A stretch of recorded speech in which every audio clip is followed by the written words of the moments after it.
حضرت نوح علیہ السلام کی قوم کو حضرت نوح علیہ السلام نے 1500 سال سمجھایا ہے. 15، کچھ لوگوں نے 950 سال لکھا ہے نا، اعلیٰ حضرت نے لکھا ہے 1500 سال عمر ہوئی حضرت نوح علیہ السلام کی. اللہ تعالیٰ بندے کو جلدی سزا نہیں دیتا، بلکہ قرآن مجید میں ایک جگہ رب کریم اس طرح بھی فرماتا ہے کہ جب بندے مجھے بھول جاتے ہیں تو میں ان کے لیے نعمتوں کے دروازے کھول دیتا ہوں.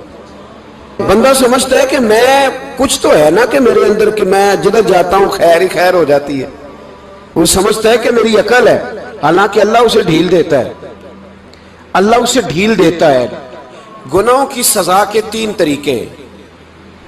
ایک ہے متنبع کرنا، تنبیہ کرتا ہے اللہ، بندہ متنبع ہو جاتا ہے، یہ اللہ کا بہت بڑا احسان ہوتا ہے. ایک ہوتا ہے مہلت دینا، اور ایک تیسرا ہوتا ہے اللہ خفیہ تدبیر کرتا ہے. تھوڑا سا سمجھیے گا، انسان پر کوئی آزمائش آئی، فوراً اس کی چھٹی اس نے کہا کہ وہ فلان جگہ غلطی کی تھی تب ایسا ہوا ہے. ہوتا ہے نا کئی دفعہ آواز آتی ہے نا اندر سے، چلیں بول دیں کچھ نہیں ہوتا آپ کو. اللہ جانتا ہے یہاں کوئی کچھ نہیں کہے گا آپ کو، اور ہماری تو ویڈیو بھی نہیں گھومتی، یعنی خبر بھی نہیں ہو کہ کس نے ہاں کر دی کس نے نہ کر دی. آپ بغیر ٹینشن کے بات چیت کریں، آج کچھ نہیں ہوتا انشاءاللہ تعالی. آتی ہے اندر سے آواز. میں آپ سے اس لیے ان چیزوں کی تصدیق کراتا ہوں کہ باقیوں کو بھی آتی ہے کہ نہیں، اس لیے تصدیق. کبھی کوئی کسی جگہ انسان پریشان ہوتا ہے تو محسوس کرتا ہے کہ وہاں مجھ سے ہوتا ہے نا جی، جس کو یہ نصیب ہو جائے بڑا خوش نصیب آدمی ہے. حضرت مولا علی فرماتے ہیں اگر تجھے دنیا میں سزا مل گئی تو بچ گیا ہے، سمجھ پھر اللہ کرم کرے گا، آخرت میں سزا نہیں دے گا. اور یہ یاد رکھ لے، وما اصابکم من مصیبت فبما کسبت ایدیکم ویعفو عن کثیر. اللہ فرماتا ہے دنیا میں تجھے جو بھی تکلیف پہنچتی ہے وہ تیرے ہاتھوں کے کرتوتوں کی وجہ سے پہنچتی. ویعفو عن کثیر، فرمایا کثیر گناہ تو میں ویسے ہی معاف کر دیتا ہوں. یہ جو تیری زندگی میں دکھ ہے نا، یہ بھی میری قلیل سزائیں ہیں. یہ کثیر پر سزا، یہ قلیل ہے قلیل. یہ جو تمہاری زندگی میں تکلیفیں، انسان کو سزا ملتی. حضرت فضیل بن عیاض رحمۃ اللہ تعالی علیہ گھوڑے پہ بیٹھے تھے، گھوڑا شرارت کرنے لگ گیا، اچھلنے لگ گیا، کودنے لگ گیا. تو حضرت فضیل بن عیاض نیچے اترے، ایک کونے میں جا کے نماز کی نیت باندھ لی، 2 رکعت نماز پڑھی، پھر دیر تک استغفار پڑھتے رہے، روتے رہے، دعا کرتے رہے. واپس آئے، خادم عرض کرنے لگے حضور سمجھ نہیں آئی، گھوڑے نے تھوڑی سی شرارت کی، وہ بدکا ہے، آپ نے اس کو چھوڑا ہے اور چھوڑ کر کے آپ نماز میں لگ گئے. تو حضرت فضیل بن عیاض فرمانے لگے جب بندہ اللہ کی نافرمانی کرتا ہے نا تو جو چیزیں اس کی فرما بردار ہوتی ہیں وہ اس کی نافرمانی کرنے لگ جاتی. تو مجھے محسوس ہوا تھا کہ میں نے کہیں اللہ کی نافرمانی کی ہے، اس لیے ایسا ہوا ہے کہ میرے گھوڑے نے میری، تو میں توبہ کرنے لگا ہوں.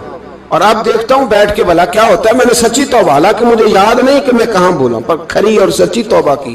دوبارہ گھوڑے پہ بیٹھے تو گھوڑا بالکل صحیح ہو کے ساتھ چلنے لگ گیا. میرے بھائی جب یہ تنبیہ ہے اللہ کی طرف سے، یہ متنبع کیا جاتا ہے کہ تو بعد آ جا. بہت ساری جگہوں پہ انسان کو وقتی طور پر اگر سزا مل جائے، نبی پاک علیہ السلام کی خدمت میں ایک صحابی آئے، بات مضبوط کر دوں، واقعہ سنایا ہے نا تو کچھ لوگ سمجھتے ہیں کہ یہ واقعہ ہے، تو میں ایک حدیث پاک امام بہقی کی لکھی ہوئی عرض کرتا ہوں. نبی پاک علیہ السلام کے ایک صحابی آئے اور ان کا سر پھٹا ہوا تھا،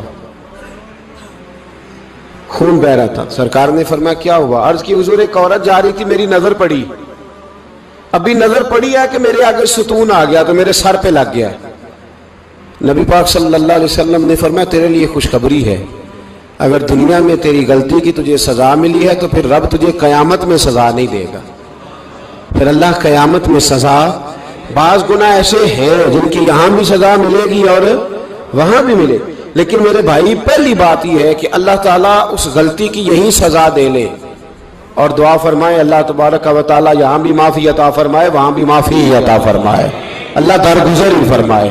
لیکن میرے بھائی ایک تو یہ سزا، ایک سزا یہ ہوتی ہے کہ انسان جب گناہ کرنے لگتا ہے تو اللہ نعمتوں کے دروازے کھولتا ہے، مہلت دیتا ہے. 500 سال تک فرعون کو مہلت دی. کتنے؟ یہاں جو 5 سال حکومت کر لیتا ہے وہ کہتا ہے سب سے قابل میں ہی ہوں، مجھے مہلت ملی ہوئی ہے۔ 500 سال مہلت دی اللہ تعالیٰ نے، اور فرعون کی قوم پر پتہ عذاب کس طرح کے آئے تھے؟ ٹڈیاں مسلط کر دی اللہ نے۔ یہ گھومتی نہیں چھوٹی سی، ہم اپنی زبان میں اس کو کچھ لوگ مختلف ناموں سے یاد کرتے ہیں، کوئی مکڑی کہتا ہے، کوئی کچھ کہتا ہے، مسلط کر دی، جاتی نہیں۔ ان پر بنی اسرائیل کے ان مقابل جو فرعون کی قوم تھی ان پر الزام اس طرح کا عذاب آیا کہ مینڈک مسلط کر دی اللہ تعالیٰ۔ برتن کھولتے تھے اندر مینڈک نکلتا تھا، دنیا کی ہر دوائی استعمال کرتے تھے لیکن مینڈک نکل آتا تھا۔ تھوڑا سا سمجھا کریں چیزوں کو، ہمارے رنگ نہیں زیادہ گورے کہ ہم پر عذاب نہیں آتا۔ کوئی بہت زیادہ اللہ تعالیٰ معاف فرمائے دولت نہیں جمع کرا بیٹھے شاہی خزانے میں کہ ہم سے پوچھا نہیں جائے گا۔ یہ مہلت ہے، مہلت کو مہلت سمجھو۔ پھر جب پکڑ آتی ہے نا اللہ کریم کی، میں نے دیکھا ہے کروڑوں روپیہ، 6 اولادیں، ایک شخص کے بچے باہر سے آ رہے تھے، وہ بندہ بیمار تھا، مجھے کہنے لگا حضرت جی دعا کریں میں ان کے آنے سے پہلے مر جاؤں ورنہ آ کے مجھے مار دیں گے، دعا کریں۔ اتنی بے سکونی، کروڑوں روپیہ پڑا ہے تو یہ عذاب نہیں؟ کوئی ضروری ہے کہ پتھر ہی برسیں گے تو سمجھ آئے گی؟ یہ جو سگا بیٹا بوڑھے باپ کے قریب سے گزر جاتا ہے، سلام نہیں لیتا تو اس کو عذاب نہیں سمجھتے؟ یہ جو امت کی بیٹیاں، امت کی بچیاں، ہماری بچیاں ایک سال کے اندر 75,000 ہزار بچی ایک ڈویژن سے بھاگ کے شادی کر رہی ہے، اور ایک صوبے سے، تو اس کو آپ اللہ کا عذاب نہیں سمجھتے؟ یہ معمولی بات ہے؟ نہیں ہمارے رنگ ہو رہے ہیں، ہم بڑے سمارٹ ہیں۔ 1500 سال مہلت دی نوح علیہ السلام کی قوم کو۔ کتنے سال؟ بول کے بتائیے، بول کے دوبارہ بولیے۔ 1500 سال۔ کوئی آدمی اپنی سمارٹنس پہ خوش نہ ہو جائے کہ 20 سال ہو گئے میں تو نافرمانی بھی کر رہا ہوں، روٹی بھی پک رہی ہے، میں تو حرام بھی کھا رہا ہوں، پھر بھی سب ٹھیک ہے۔ 1500 سال مہلت دی۔ پھر حضرت نوح کہنے لگے اللہ میں نے تو بڑا سمجھایا، نہیں باز آتے۔ تو رب کریم نے فرمایا کشتی بناؤ۔ اللہ کے پیغمبر کشتی بنانے لگے تو قوم مذاق اڑانے لگ گئی۔ اب کیا کرنے لگے ہو؟ اب کشتی بنانے لگے ہو، خیر تو ہے، قوم مذاق اڑا رہی ہے۔ حضرت نوح علیہ السلام کا آپ نے کشتی بنائی، پانی کہاں سے نکلا؟ نہ بارشیں ہوئی نہ سیلاب آئے، ایک تندور تھا اس کے اندر سے پانی نکلنا شروع ہو گیا۔ کبھی تندور سے بھی پانی نکلا ہے، اور جب نکالنے والا چاہتا ہے تو وہاں سے بھی ایک تندور سے پانی نکلا، اتنا نکلا اتنا نکلا اتنا نکلا کہ قوم ساری ڈوب گئی۔ قرآن مجید کے صفحات شہادت دیں گے کہ حضرت نوح کی قوم کا بچہ بہ گیا، بچے صرف وہ تھے جو حضرت نوح کے ساتھ ہو گئے، تباہ ہو گئی۔ اللہ بے نیاز ہے، بے نیاز۔ 1500 سال مہلت ملے اور تو پھر بھی کہے رب بڑا کریم ہے، معاف کر دے گا۔ 1500 سال تجھے گنجائش دے اور تو کہے کوئی نہیں، بات معافی ملنی چاہیے ابھی بھی۔ میرے بھائی، حضرت صالح علیہ السلام کی قوم، حضرت صالح نے تبلیغ شروع کی تو کہنے لگے پہلے معجزہ دکھاؤ۔ جی آج تو نہیں لوگ معجزے مانگتے، آج بھی لوگ کرامتے اور معجزے، اللہ معاف کرے، جو چیزیں معجزہ تو ہو نہیں نہ سکتا، لیکن آج بھی لوگ، آپ یقین کریں، کہتے ہیں یہ بڑی نمازیں پڑھتا ہے تو پھر بخشا کیوں نہیں گیا، پھر کیوں نہیں منو سلوا کیوں نہیں اترا اس پر، پھر میں بھی اسی طرح ہی ہوں، کیا اس کے اندر خوبی آ گئی؟ مولوی بھی ویسے ہی ہے، صوفی بھی ویسے ہی ہے، لوگ مانگ نہیں رہے، لوگ دلیلیں مانگ نہیں رہے، ابھی بھی لوگ بحث نہیں کرتے، کیا فرق آ گیا جی، ویسے ہی ہیں سارے۔ اللہ تعالیٰ سے ڈرنا چاہیے، ہمیں سامنے والے کی طرف دیکھ کر صحیح ہونے کا حکم نہیں ہے، ہمیں اپنی اصلاح کا حکم ہے، اپنی طرف دیکھ کے اپنے آپ کو ٹھیک کرنے کا۔ الزام لگا کے گزر جانا اس کا کوئی مطلب؟ سنو اور یاد رکھو، حضرت صالح علیہ السلام سے کہنے لگے پہلے معجزہ دکھائیں، تو حضرت صالح علیہ السلام نے فرمایا اونٹ کہاں سے پیدا ہوتے ہیں؟ کہا اونٹنی کے بطن سے۔ فرمایا آؤ میں تمہیں پہاڑ کے اندر سے اونٹنی پیدا کر کے دکھاتا ہوں۔ کہاں سے؟ پہاڑ کے اندر سے۔ حضرت نوح ساتھ لے کے گئے تو پہاڑ کے اندر سے اونٹنی نکلی، اور اونٹنی بھی گابن تھی، اس کے پیٹ میں بچہ، اور اونٹنی اتنا دودھ دیتی تھی کہ ساری بستی دودھ پی جاتی تھی، پھر بھی دودھ بچ جایا کرتا تھا۔ لیکن حضرت نوح علیہ السلام نے فرمایا اب تم نے دیکھ تو لیا یہ اسے، یہ جتنا دودھ دے گی روٹی بھی اتنی کھائے گی، ایک دن تم سارے پانی پیو گے، ایک دن یہ سارا پانی پیا کرے گی، ایک دن تم سارے باقی جانوروں کو گھاس کھلاؤ گے، ایک دن یہ اونٹنی، اور اونٹنی کا نام کیا؟ ناقۃ اللہ، اللہ کی اونٹنی۔ کس کی اونٹنی؟ نام کیا ہے؟ اللہ کی، یہ اللہ کی اونٹنی ہے۔ تو حضرت نوح علیہ السلام کی اونٹنی فرمایا اس کی بے ادبی نہ کرنا۔ باز نہیں آئے لوگ، باز نہیں آئے، کہنے لگا جی دودھ دینا تو ٹھیک ہے، پر یہ جو سارا پانی پی جاتی ہے نا یہ صحیح نہیں، یہ جو ساری گھاس کھا جاتی ہے یہ نہیں ٹھیک، دودھ دینا تو ٹھیک ہے پر یہ نہیں صحیح۔ آپ نے فرمایا اسے کچھ نہ کہنا، اللہ کی اونٹنی ہے۔ میں کہا کرتا ہوں ان لوگوں نے ناقۃ اللہ کی بے ادبی کی، حضرت نوح علیہ السلام کی اونٹنی کی ٹانگیں کاٹ دی، صالح علیہ السلام کی۔ اور دیکھو اللہ بڑا بے نیاز ہے، اگر پیدا کرنا جانتا ہے تو حفاظت کرنی نہیں جانتا، لیکن رب کریم نے فرمایا نہ کرنا۔ انہوں نے ان کے پیر کاٹ دیے، کانوں پہ چھریاں لگائیں۔ اونٹنی جب مر گئی، اونٹنی اللہ تبارک و تعالیٰ کی وہ اونٹنی جب مر گئی تو حضرت صالح علیہ السلام کی قوم پر رب کریم نے زلزلہ بھیجا۔ اذا زلزلت الارض زلزالہا، جب زلزلے آئیں گے اور جب ان کا زلزلہ آنا زلزلہ آتا ہے نا، کیا کرتی ہے قوم؟ لا الہ الا اللہ، لا الہ الا اللہ، کلمے جاری ہو جاتے۔ بلکہ ایک دفعہ ایسا بھی ہوا کہ مسجدوں میں اعلان ہونے لگے زلزلہ آ رہا ہے، جو فجر کے لیے نہیں اٹھے زلزلے کے لیے وہ بھی اٹھ گئے، جن کا دعویٰ ہے نا میری سویرے آنکھ نہیں کھلتی، ان کی لگی نہیں کتنے گھنٹے، بعد میں بھی نہیں لگی، ٹی وی پہ اعلان ہوتے رہے کوئی نہیں آ رہا سو جاؤ چپ کر کے، لیکن آنکھ لگی۔ موت سے تو ڈرتا ہے، اللہ سے ڈرتا ہی نہیں، موت کا خوف ہے رب کا نہیں۔ زلزلہ آیا، ساری قوم تباہ ہو گئی۔ بتاؤ اگر ناقۃ اللہ کی گستاخی ہو تو اللہ ناراض ہو جاتا ہے، اور اگر اولیاء اللہ کی ہو، اگر اولیاء اللہ کی ہو تو رب ناراض نہیں ہوتا؟ شرم نہیں آتی لوگوں کو داتا صاحب کی بے ادبی کرتے؟ شرم نہیں آتی لوگوں کو غوث اعظم کی گستاخی کرتے؟ حیا نہیں آتی جنہوں نے دین پھیلایا ان کی بے ادبی؟ میں درد سے کہتا ہوں، رو کے کہتا ہوں، اور اگر کلیجہ پھٹ سکے تو میں دکھاؤں زخم کتنے۔ ایک حج کے موقع پر ایک بابا جی، اس سال 4,80,000 روپے کا پرائیویٹ حج تھا، اور بابا جی کی کیفیت کمزور تھی، بیچارے بیمار تھے، اس کے باوجود وہ گئے۔ بوڑھے آدمی، جا کے بیٹھیے، بزرگ، اور کتنی مشکل ہے وہاں منا، مزدلفہ، عرفات، طواف زیارت، کتنا مشکل کام ہے طواف زیارت کرنا، طواف وداع کرنا، کس کٹھن سے حج کیا، بڑھاپے میں پیسے بھی لگائے۔ اور جب وہ روضہ رسول پہ گئے صلی اللہ اور انہوں نے جا کے نبی پاک صلی اللہ علیہ وسلم کے روضے کی طرف منہ کر کے درود شریف پڑھا تو ایک ملا نے اٹھ کے کہہ دیا تو مشرک ہے۔ تو میری روح کانپی، میں نے کہا تجھے شرم نہیں آئی، حیا نہیں آئی؟ اس کی عمر دیکھ، کس بڑھاپے میں کہاں سے چلا، کہاں آیا۔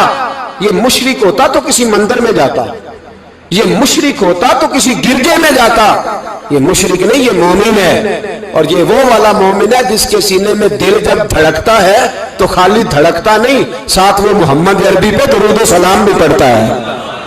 شرم نہیں آتی لوگوں کو؟ اتنی بڑی گستاخی کرتے، جو روضہ رسول پہ آیا مشرک ہے۔ میں نے جو مولوی کو صاف صاف کہا تھا، میں نے کہا اگر میں مشرک ہوں تو نکالو، مشرک کا داخلہ تو یہاں ویسے ہی منع ہے۔ شرم نہیں آتی؟ اپنی زبان کا ایک پاس کرو کچھ۔ اتنا ظلم، اتنی بڑی فرقہ واریت امت میں، اتنا امت کو تقسیم کرتے ہو، تمہیں شرم نہیں آتی؟ جہاں سے اتحاد کا پیغام دینا چاہیے وہاں سے تم لوگوں کو فرقے کا پیغام دیتے ہو، ایک مقصود فرقے کی تبلیغ کرتے ہو۔ خدا رہا تو میں کہہ رہا ہوں ناقۃ اللہ کی بے ادبی پہ عذاب آتا ہے، تو اولیاء اللہ کی بے ادبی پہ نہیں آتا۔ داتا صاحب ساری دن کی تبلیغ کرتے رہے، ایک آدمی نے اٹھ کے کہہ دیا جناب وہ تو شرک کا اڈا ہے، تو رب کریم ناراض نہیں ہوتا ان باتوں سے؟ ہمیں خیال کرنا چاہیے، اللہ سے ڈرنا چاہیے۔ ان چیزوں سے عذاب آتا ہے اور آ رہا ہے، اللہ تعالی ہمیں محفوظ فرمائے۔ اللہ ہمیں اس سے، قوم لوط پہ بھی عذاب آیا، ہم جنس پرستی، مرد مردوں سے بدکاری کرتے، حضرت نوح نے سمجھایا یہ کام درست فطرت کے خلاف ہے، یہ کام درست نہیں۔ جب انسان یہ کام کرتا ہے تو زمین اور آسمان کانپتے ہیں۔ اب میں کیسے کھول کے بتاؤں، میرے پاس اعداد و شمار ہیں کہ پاکستان کے اندر اس کام کی کیفیت کیا ہے اور کس طرح کر کے لوگ، میں تو رونا روتا رہتا ہوں داڑھی کا۔ لوگ کئی دفعہ کہتے ہیں حضرت صاحب پہلے بھی آئے تھے تو داڑھی کی بات، پھر بھی آئے تو داڑھی کی بات، تو میں رونا روتا ہوں۔ اس لیے روتا ہوں کہ جو کلین شیو نوجوان ہوتا ہے وہ امرد کے حکم میں ہے، اس پر وہی حکم لگتا ہے جو عورت پہ لگتا ہے۔ اس کے ساتھ مرد کا اٹھنا بیٹھنا اسی طرح ناجائز ہے جس طرح عورت کے ساتھ۔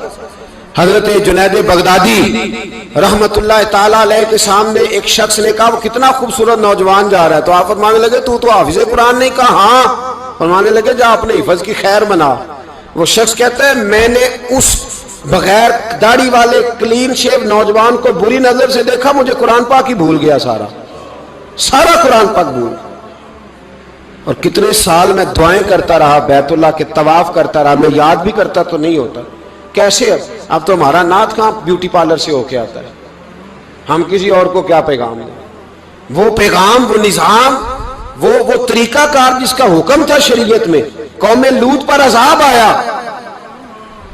صحیح بیٹھتے ہوں گے بچے جو موٹر سائیکلوں پہ بیٹھتے ہیں، میں نے گجرانوالہ کی سڑکوں پہ بچوں کو، نوجوانوں کو جو تماشے کرتے سر عام دیکھا ہے تو مجھے ڈر لگتا ہے، اور کوئی روکنے والا نہیں، شغل ہو رہا ہے، ہنس رہے ہیں، اور سامنے عورتیں بھی ہیں، سب ہو رہا ہے۔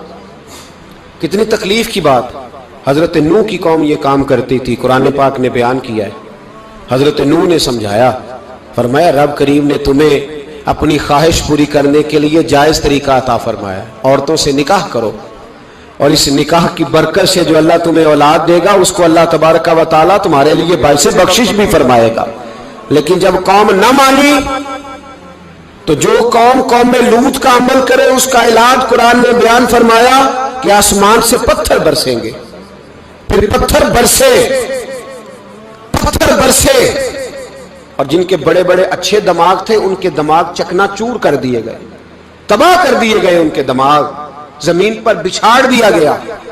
اللہ مہلت دیتا ہے، لیکن اس کا مطلب یہ نہیں کہ انسان توبہ ہی نہ کرے۔ حضرت شعیب علیہ السلام کی قوم پر بھی عذاب آیا، اس لیے کہ بددیانتی کرتی تھی، ناپ تول میں کمی کرتی تھی۔ میں نے کہا تھا شب قدر کی رات کہ یہ کوئی تماشا ہے کہ شب رات آئی تو ساری رات روتے رہے، یا اللہ معاف کر دے، یا اللہ معاف کر دے، رو رو کے چیخے مار مار روئے۔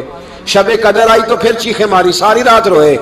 تو جس بندے کا پروگرام ہی نہیں سویرے بدلنے کا، دکان پہ بیٹھ کے پھر وہی ناپ تول میں کمی، پھر وہ اللہ تعالیٰ معاف کرے۔